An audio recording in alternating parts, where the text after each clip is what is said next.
Greg, Adam, how are you? I'm good, man. Good. Hey, thanks for this off-the-cuff Zoom call. That's really Yeah. cool. I mean, as long as you just got off the racquetball court, I'll take it. If not, then I'm turning it off. I actually squash, and I'm going on as soon as I get done with the call. There you go. Nice. So I'll give myself a half hour to figure out if we're Yeah. doing things right for ATCs. Mm-hmm. And that's the important part. I've been talking to a lot. In fact, I met with the NATA, with the EATA, and Yeah. a few other ones. And I went to the NATA convention a couple of years ago. Mm-hmm. And we're really Yeah. working on building a great relationship with the NATA and ATs in general. What are you trying to do with us, right? Because I'm one of them. Right, of course.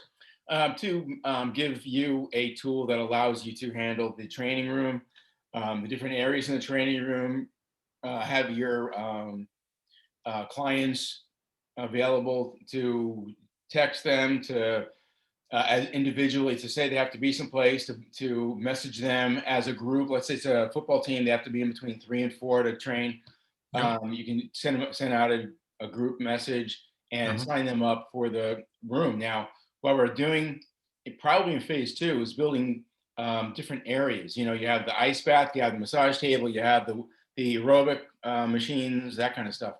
So what we're going to be doing in our phase 2, which is only about a month away, is going to be splitting that out to areas for the trainers who need that. So then the athletes make appointments in those areas. Is that how you're looking at it? They can either make appointments or you can invite them in, and then they RSVP. Nice. So, you know, I know a lot of ATCs that don't have that kind of capability with their technology. Yep. Right then, I'm thinking of a bunch of questions. So stop me if you want to talk before I ask the question. Is your customer, I call it institutional sports. So is your customer the high school, the college, the pro team, or are you having the athletic trainer pay for it? Well, there's both okay, so that's a good question, because the trainers, the system that we're building for ATCs, that's really going to be our clients. We're charging $5 a month. Yep. And it's really just to make the ATC feel like they're spending money on something, so it's valuable. We have this weird psychology where if we don't buy something, it's not worth anything. Yep. So we're just charging $5 a month to get people, okay, I guess this is serious. But we're spending $15,000, $20,000 in building this thing. So I want to make sure it works. No, totally. Yeah, no, I totally get it. I'm just thinking, if you, like, I worked at Stanford, I worked with the US ski team. Would I pay for it, or would Stanford pay for it? Yeah, well, Stanford would, of course, pay for it if it's, you know, the athletic training room at Stanford. Yep. And then the athletic trainer would be the user, but the customer would be the school, is what you're saying. Right, and it's weird because people have different perspectives of what, are we a B2C or a B2B? What are we doing? And the idea is that we're really handling the needs of the athletes, and then the trainers and the coaches, and then the teams and the schools, of course. So we're Did the NATA, sorry, did the NATA talk to you about some of the other, I'm going to call them either partnerships or vendors that they have been exploring as well? There's like Players Health, there's Healthy Roster. Have you looked at them as examples? Players Health, I haven't looked at Healthy Roster. And there are of course solutions, and there's, you know, it's a great field. It's a great place for a company to build a product into. And what we have to do is find something that creates an irresistible value. Yeah. Sorry, go ahead. Like I said, I have a bunch of questions. Sorry. No problem. So the idea is that we're building, number one, the scheduling tool with the RSVPs and ways that the school can communicate, set up the teams and the schedules for the seasons, and then the athletic trainer can basically adopt those teams and those athletes into their training room. Nice. And so that's something that hasn't been done yet. You know, those other guys aren't doing that yet. But I think most important is that we allow the athletic trainer to build their own practice inside that. And we are planning on building a video library of, you know, if you sprained your ankle, what do you do? And if you're rehabbing from surgery, how do you go about that? Yeah. And all that kind of stuff. So we're going to have a central library, but on top of that, you can also build your own video library within the system for your team room. So you'll have all the repository of exercises and workouts and et cetera. That's good. Yep. So we're doing all that kind of stuff too. So I think those two things really separate us from the crowd. That's good. I don't think pricing wise, I think we're also beating them as far as price goes. Yeah, I know Healthy Roster is like $500 a year per provider. Yeah. So Players Health is free because Players Health model is insurance, right? Their play is they want to sell an insurance policy to the customer, right? Which is the organization.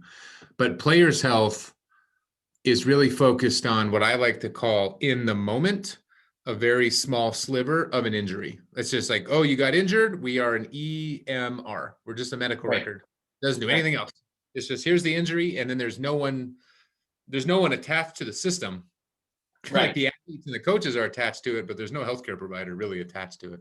Yeah. And there's no relationship that you build with the system. So it's not really something. And they just want to get data to sell an insurance plan, and they get so much notoriety, but I don't think it's very useful, to be honest with you. Really?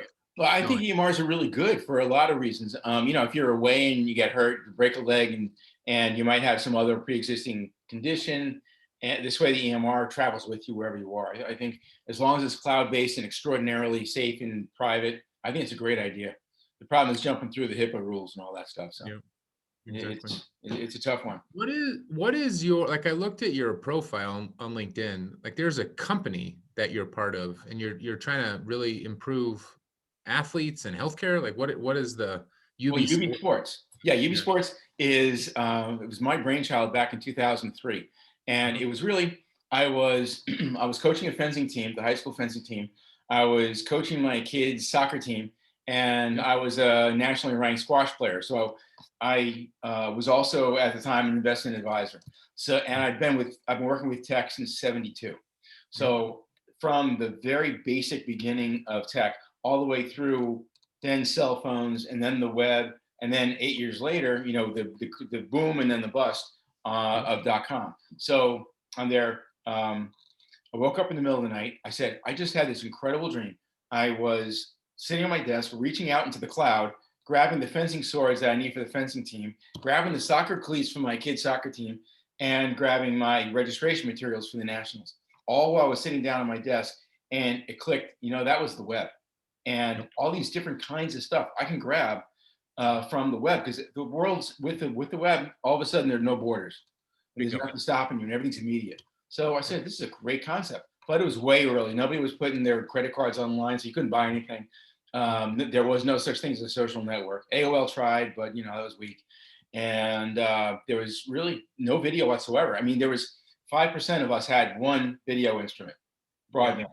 And the other 95% of us didn't even know that there was broadband. So it was way early. So what I did while I was waiting for the world to catch up was I started a sporting goods company.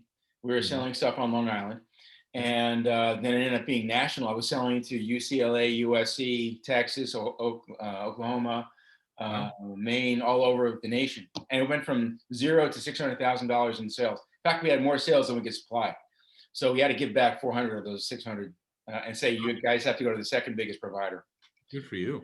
Yeah, so we did really well in that. And so that was really cool. And then we worked on a team and league management system called Zeus.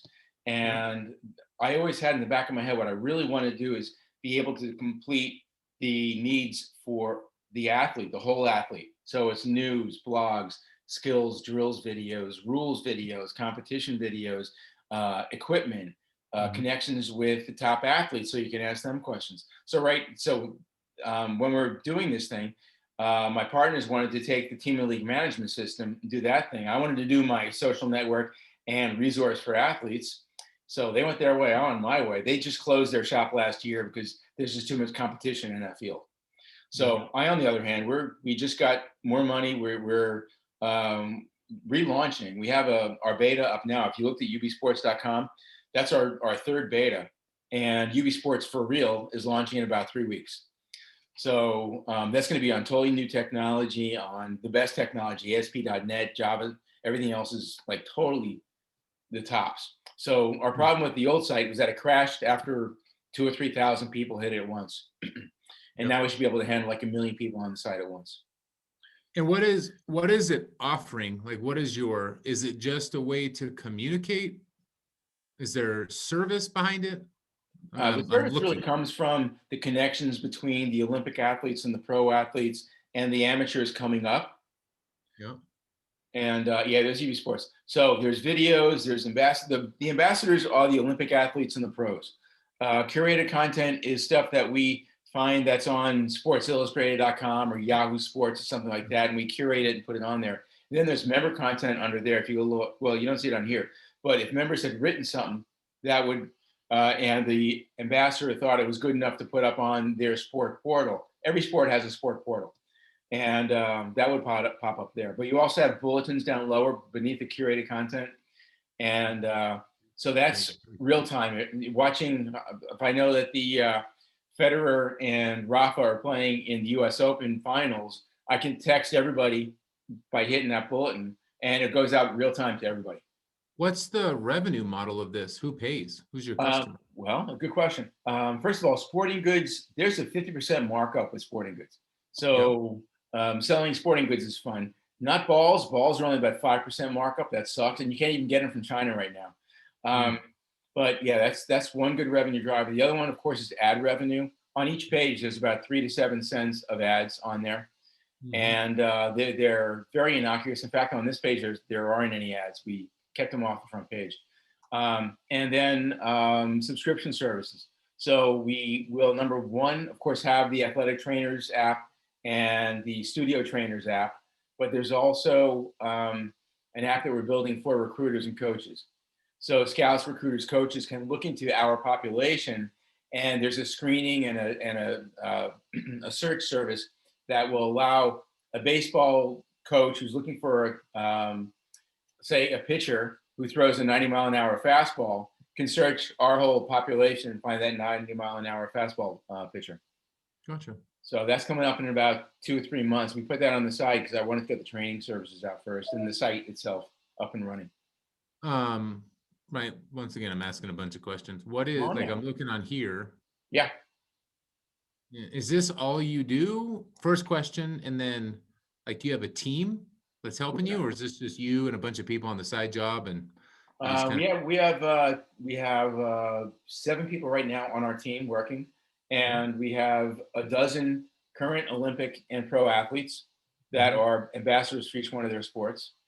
And we'll end up having about 80 Olympic and pro athletes on the site.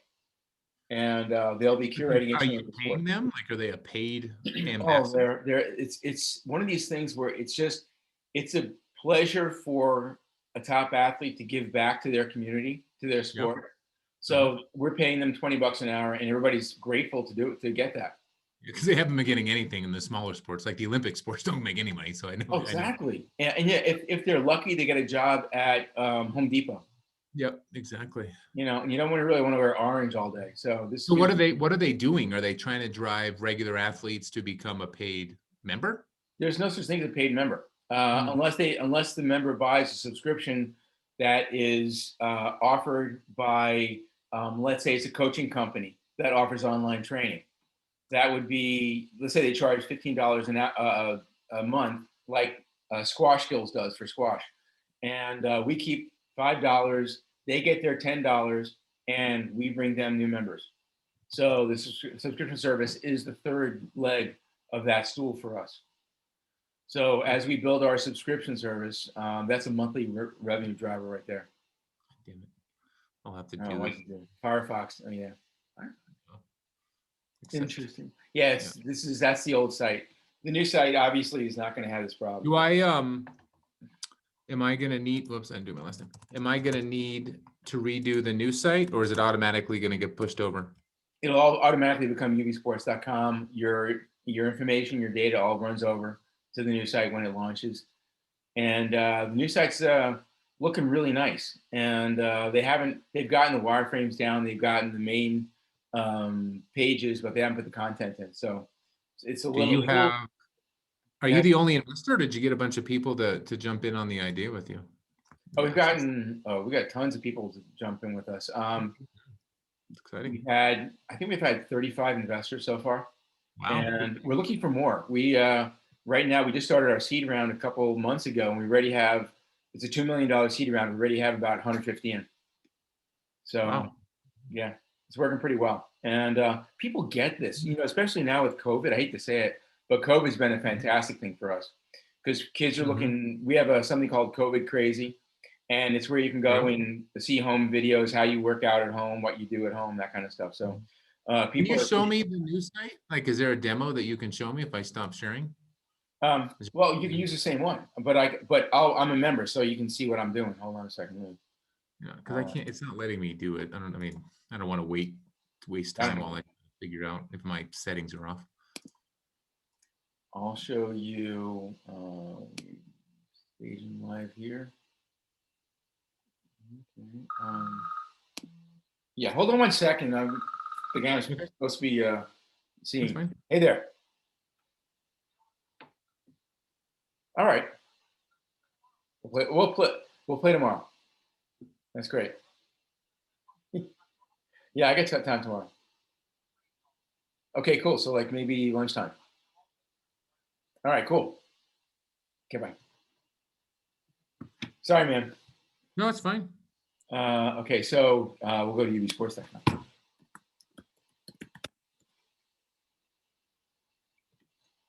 Just don't forget to share your screen when it's out. Of course. And is this what you do, or are you still doing finance, or do you have a sporting goods company, or this is the job? This is it. This is actually this is easily full time. It's like 50, 60 hours a week. Yep. Right now we're dealing with developers over in India, so it's taking even longer. Yeah. Okay, so you can see I gotta log in. Hold on.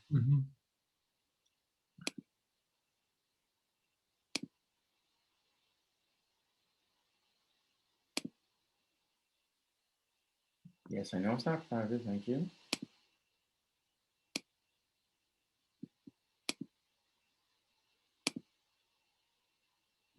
So all that stuff is what you're working on just to make it more secure. Well, that's the least of our worries. What we're really trying to do is make it really better.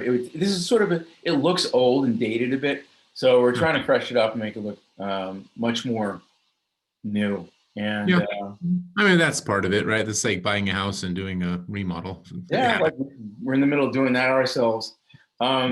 So yeah, this is UB Sports.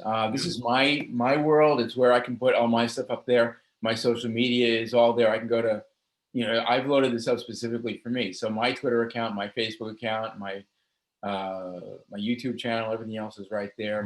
These are all the sports. Obviously, I'm a member of all the sports. So my sports. But if you were just playing 5 sports, those 5 sports would pop up here, and all the rest of the sports would be down below alphabetically. Gotcha. My favorite sites I can also load, like US squash, US sailing, Facebook, ESPN, whatever I'm interested in. Favorite blogs, videos, news sites. So it's massively capable.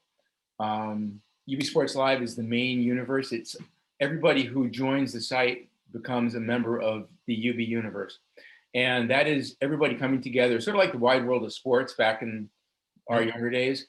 And they would have literally all 100 sports are right here. And you go here and you find your sports. And through here, all the ambassadors are expected to write blogs and do vlogs. So they pop up here. Members, if they get invited to put their stuff up, get their stuff there. Creating content, again, is from Sports Illustrated, wherever we can get content from. So you're just pulling, what are you doing? Just pulling that from their websites, just like through an API or something? Yeah, basically, it's just setting up either APIs or RSS feeds, and doing it that way. Our group ambassadors, these are all the Olympic athletes and pro athletes that have been involved, and we have another dozen on top of these in here. Videos, the most watched video shows up here, and on the side is the second, third, and fourth most watched videos. Underneath are the most watched videos in your sports. Let's say you have 5 sports. Those most watched videos would be down there. Then we have the Twitter feeds that everybody's watching on UB Sports for each one of the sports. And under there is a schedule. You can't see it here, but there's a schedule that's hiding right under here that you can make just your sports in your area, the nation full of national championships, all sports within 10 miles of where you live, so that you can really spread out as far as what you want to see, what kind of sports you want to see. And if it's only your sports that you care about, you can also say, I want to know my sports and the sports that I'm registered, the competitions I'm registered to play in. So those would show up on this schedule here. So that's basically how it works. It's each one of the sports. Oh. Yeah, it's just a hub of a ton of information, right? I mean, how do you describe it? Yeah, basically it is a hub. It's the way I say I try to envision it is, okay, there's the lens of your eye, and you're looking at a landscape of a bunch of stuff. It all gets squeezed through the lens of your eye and then pops out on your retina. So I'm basically the retina. UB Sports is the lens, and the world of your sport is that landscape that you're looking at. Mm-hmm. So that's why you can get one page here and get everything you need in one place. And you see rules. We're getting the rules right from the World Badminton Federation skills and drills videos. We have 250 in badminton because we already have a relationship with badminton. So USA Badminton stuff is there. All the club listings in the United States are here. Photo albums, videos, these are competition videos, and people in the game videos. And then you have news and blogs going here too. Yeah, so that's basically, it does everything you could possibly ask for. It's like if you were a member of the UCLA basketball team, with their team room is, you got everything right there. You have the trainer's room down the hall. You've got the basketball court right across the other way. You've got all your friends there. The coach is there. The basketballs are all there. The equipment room is right next door, so you can get your shoes and your equipment. All that stuff is all right within reach. So basically, this is the online model of a team room. So I'm trying to join, and now it's saying 500 internal server error. Any idea why that's happening? Yeah, we're not taking any more members. No, so you're waiting until the new platform. Gotcha. Yeah, because it's gonna have all the stuff that gets loaded, all the data gets loaded now until 2 weeks down the road is going to be wasted. It's going to be hard to get it over, and it's just a nightmare. So how long? Remind me again. How long till it's up? About 2 or 3 weeks. We're just waiting for the final blast of development that's going to happen over the next couple of weeks.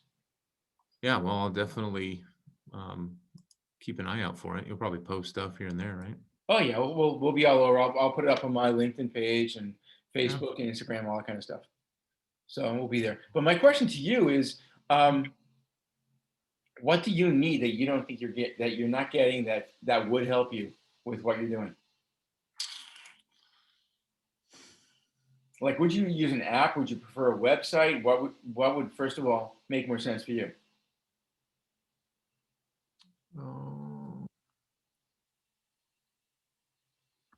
I mean, it's not even as much me. It's also, you got to think about the actual end customer, which is the athlete. Absolutely. Right. So because they're more tech savvy, right? Especially in the athletic training space, they're all younger people, right? Millennials, whatever title you want to give them. I mean, I would say an app is definitely more feasible than a web-based desktop version. I mean, not a web-based, but a desktop version. Yeah, so an app. We will have both, but the app is, as you said, I think the apps are going to be more used, especially by the end clients, by the athletes. Yeah, and it just needs to be focused on what the customers want. I mean, I have the most unique perspective about the profession of athletic training. I won't go into it. Athletic training loves to talk about themselves and how important they are and how valuable they are. Yeah, I know. No one else cares. No one else cares. Right. So we don't understand how to present a value to an end customer. We just want to pat ourselves on the back to build up our chest. So I would say make it as simple as possible for the athletes and make the athletic trainers adapt to it. Because if it's not useful by an athlete and they don't use it, then you're never going to have customers, because if they don't use it, then the athletic trainers will say, see, no one's using it. we still need to have a piece of paper where people check in. Like that's how athletic trainers think. I know, and it's so insane that you have like something on the board outside the training room to sign up for. Yeah. It's crazy. This all should be So, done like it's one big schedule, and you know that you have to be there. Your basketball team's on between 3 and 4, practice at 4:30, and while you're in there, you're supposed to hit the aerobics, you're supposed to do the cycling, you're supposed to do the ice bath and get wrapped. And yeah, athletic training, I mean, I kind of joke, it's literally the rotary phone, right? As a profession, we're yeah, looking at the it's wall to ridiculous. plug in our phone, and everyone else around us is using a smartphone and sending email from it. Just the profession is so outdated. It's an old model. It's not a 21st century solution. We're not willing to change. So I think it's a dying breed, to be honest with you. Well, I'd like to think that there are going to be athletic trainers around, because you really need someone that's medically trained to sit on the sidelines and wait for somebody to break a leg or get concussed. So right, you're right. You are not incorrect when you say that, right? Not incorrect. However, athletic training is the hurry up and wait game. Exactly. When we sit on the sidelines, 9 out of 10 times, nothing happens. Of course. So when we're doing that, everyone who is the bean counters is questioning why are we there when they have 911 on speed dial. Right. And as long as we hang our hat on we're emergency medicine, guess what? We have competition. It's called the emergency medical system. Yeah. So athletic training has to figure out what are we doing that no one else is doing. And I mean, we're building a solution around that. So to me, it's obvious. To me, it's you got to have some way to instill into the athlete that they have to be doing yoga, they have to be cross training, they have to be whole athletes. They can't just be a thrower. If you're just a pitcher, you're going to destroy your arm and not do anything else. And you have to have all the whole body working. You have your abs working, all kinds of stuff around it. But they don't think about that, and that's something that has to be essential. And then there's sports psychology. There's all kinds of other stuff that if you're an athletic trainer, you can get into and really help build that whole athlete so they don't end up in the training room with an ACL injury. Yep. So when you're saying that, I think your customer should be the institution, not the athletic. Athletic trainers are the cheapest people. I'm not even calling them frugal. I'm calling them cheap. Right. And here's the reason why. If you have a physical therapist, if you have a physical therapist, a chiropractor, an athletic trainer walk into a bar, right? Athletic trainers and the service of athletic training is not a revenue generator. So we do not make money. We get paid to do a job. So when you go to an athletic trainer and ask them to spend money, like out of their own pocket, no way, no how. They're never going to do it. But will the school pay for it because that's my job? Then it becomes a PO, then it becomes an invoice, right? It comes out of the athletic training budget, et cetera, et cetera. Yeah. So there has to be a fee. I'm not saying make it free. I'm saying you just have to look at who the market is. And if your platform can improve efficiency in a very inefficient system, and then allow the athletic training department to maybe run at a higher capacity, or maybe they need one less athletic trainer, they're saving, $10,000. Some of the schools don't pay athletic trainers anything, upwards of maybe 60,000 if it's a pretty big university that they don't need athletic trainers for smaller Olympic sports. Yeah. That's where I think if you took your angle to those facilities, it's a cost savings for the organization for, like I just said, improving outcomes, efficiency, et cetera, et cetera. I totally agree. That's also, we are gearing our, it's a two-pronged attack, really. We're number one, going after the institutions because we consider them the centers of influence. If I can get a school involved, that's 1,000 athletes. Getting the athletic trainer, that's 500 athletes or 40 athletes or 100 athletes. Yep. So our goal really is to bring in the schools and let them dictate to the athletic trainer, here's this great new system. It's going to make you more efficient. You're going to be able to see what areas in the training room aren't being used, and you'll be able to fill them up. And you'll have that available for other athletes who aren't just on the teams, who could use the ice bath and the aerobics and then the gym and, you know, that kind of stuff. So we see that as a great opportunity for us to work with the schools. And, you know, there's also the leagues that need it, the amateur and the pro leagues. They all need ATCs as well. Yep. And then, of course, there are the national governing bodies and the regional governing bodies. So when I talk to USA Badminton, it's, you know, I want to bring in those 7 million athletes who play badminton in the United States.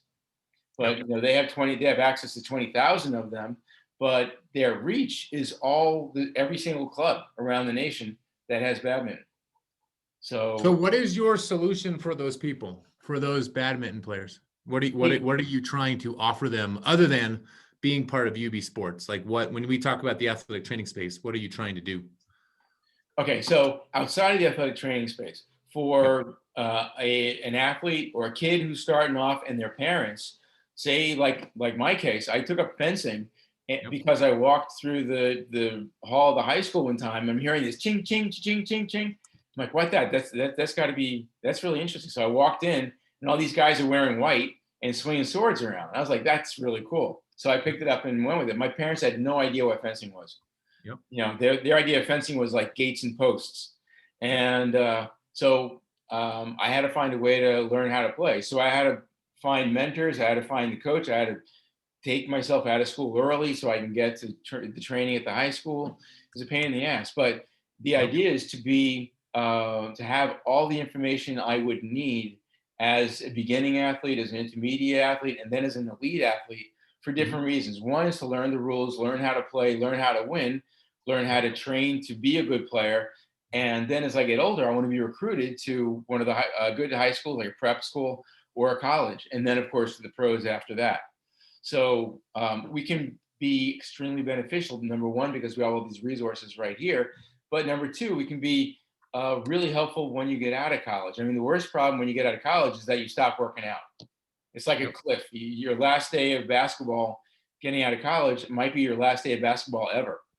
Yep. And it's unfortunate, but that's what usually happens. So our idea is also to be like a ramp out of the sports that you played in high school or college and that you aren't going to play anymore into another sport. So having 100 sports on site, we'll be able to, you know, you'll be able to go from being a basketball player to a runner or a cyclist or whatever else is next. What are you doing throughout that journey? Totally understand what you're doing. When an athlete has pain and they have an injury, what is your solution within your platform for that?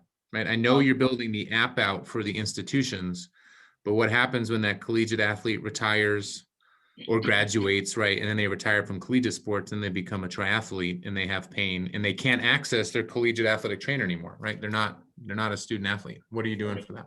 The wellness portal that we're building has already stuff for a bunch of different disciplines, yoga, all kinds of stuff, TRX, Pilates, but also a part of that is pain management and injury management.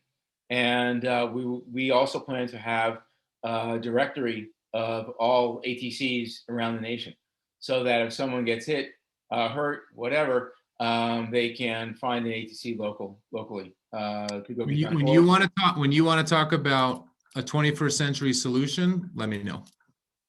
Yeah. On it, like that's what I'm building. Like I'm not an athletic trainer in a clinical setting. I'm not. Right. I'm building a 21st century solution around millions of athletes' pain points regarding how to stay active and keep competing.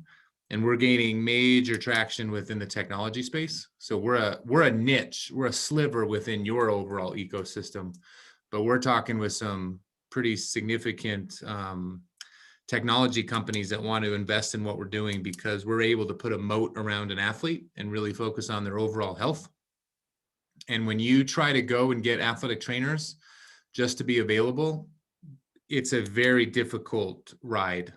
So let me do it. Let me put my system in place and then you'll be more successful because athletic trainers, they're a lost cause.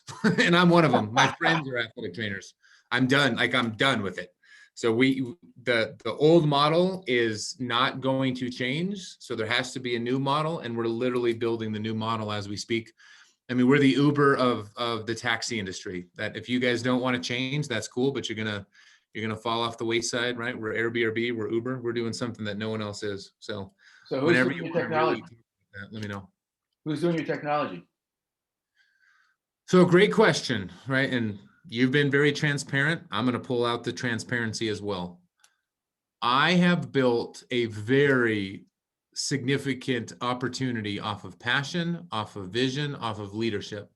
My partner, one of my partners, is an EHR. So it's literally a health record. All right. And Right. the reason I say that that's important, the investor of the EHR is an entrepreneur in Spain who owned a DSO. He owned 170 dental clinics. So he purchased this health record because he wanted all of his clinics to be on the same health record so patients could go to different providers, right? Huh. The CEO is who I work with, and he's, a partner of mine. We kind of, talk about strategy, et cetera, et cetera. We have built out a no-code app, which then uses other third-party applications to really show our MVP to a lot of people around the country, and everybody loves it because they know we're onto something. The reason that story is relevant, we don't have a CIO, we don't have a CTO, we don't have a technical expert on the team. So we're in conversations with a really significant soft tissue manufacturer, product company, that we're like getting NDA signed right now, that they might invest in us. And part of that conversation is, okay, right, we've gone down this road. Now, what type of resources are you going to give us from the technical expertise? And we should know this by Friday. And then if they say, well, we want you to sell our product and we want to be part of the ecosystem, but we're not going to give you resources, that's cool. We already have some investors lined up. And then it will be, okay, let's go find the real technical team to really bring this model to scale. Right. And just as an example, just because you mentioned it, like I said, I want to be transparent. You mentioned, I think it was squash. I think it was squash that you talked about. Just by chance, I talked with USA Handball. Okay. So you get NGBs, you know how they operate. The national teams, the top level NGBs, they get service from the USOC, or they have enough funding and they hire their own staff, right? So when I was presenting our 21st century virtual solution, leveraging technology platforms, having an expert on the back end to manage all the data, the interim executive director for handball was like, Adam, this is great, but what do we do for our national team?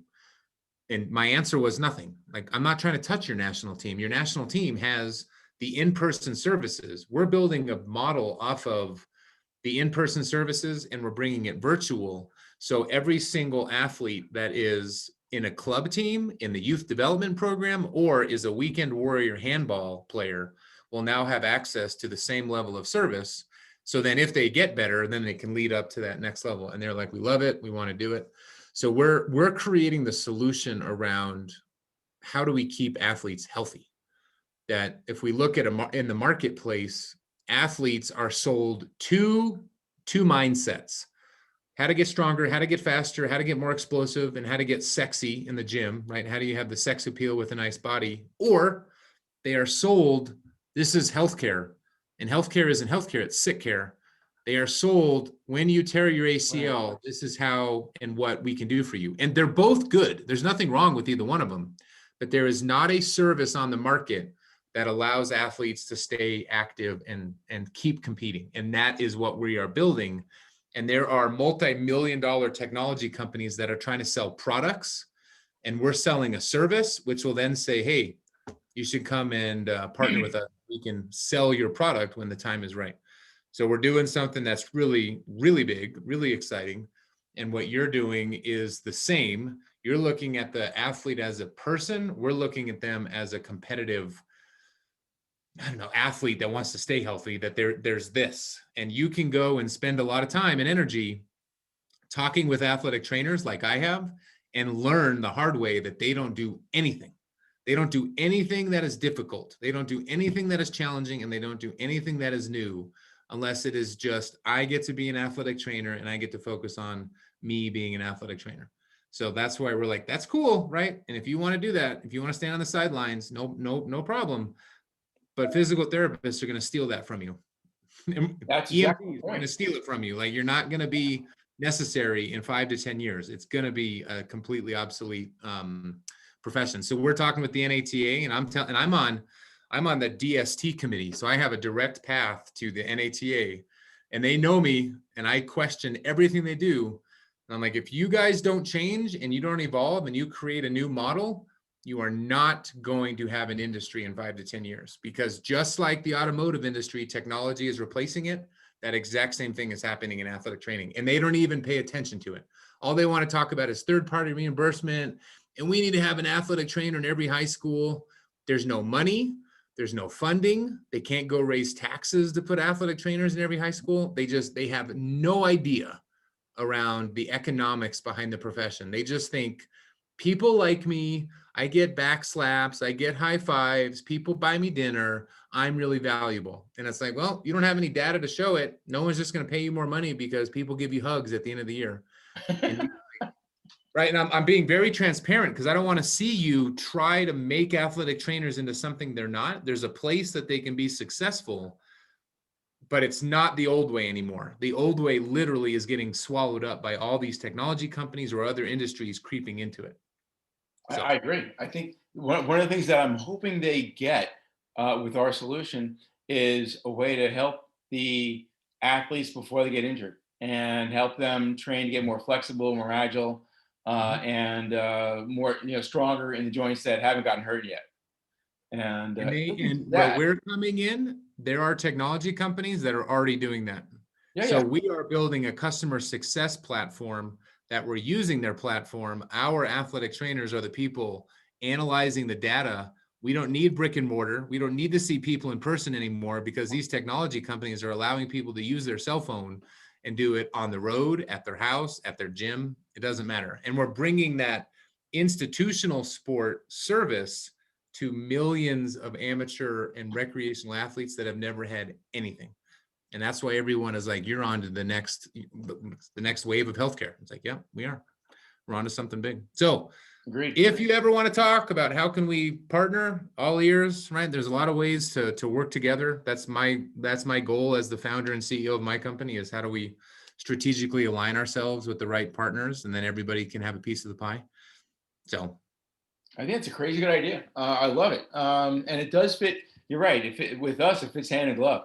That's one of the things that I really want to stress in every single athlete, or every single member needs to know about a solution that's going to keep them healthy.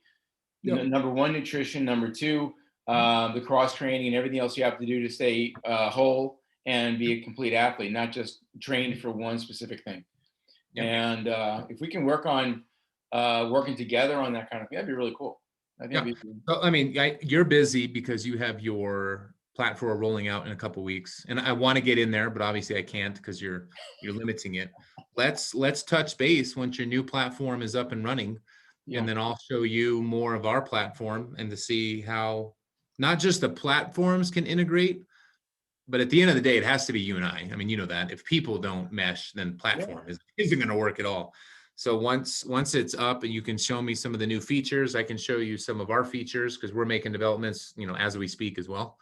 And there could be some really big opportunity to help each other. Yeah, I totally agree. I think it's a phenomenal.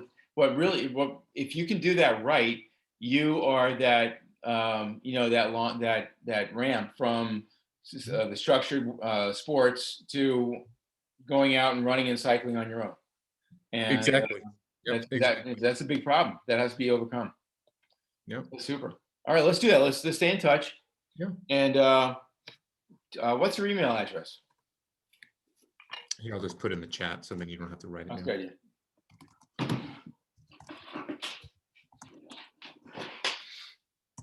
There you go. I'll stop sharing here.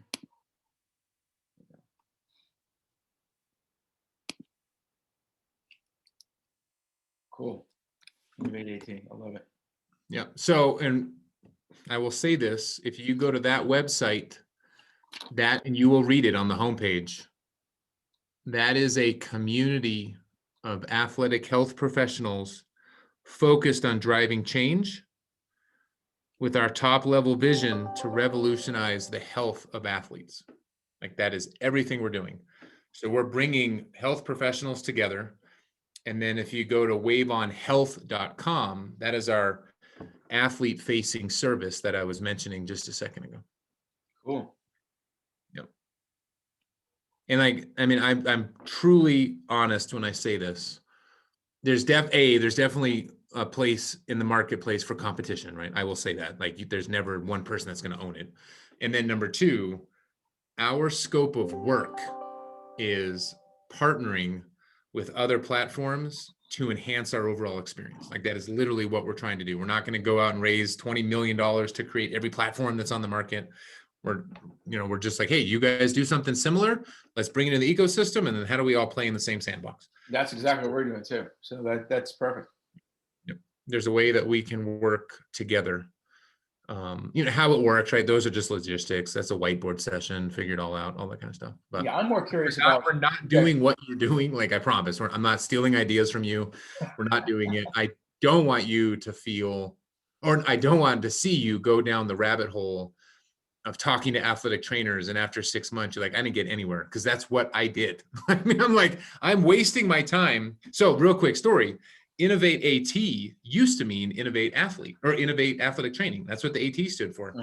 After I worked at the ski team, I worked with Stanford, I realized, hey, our service is not being utilized.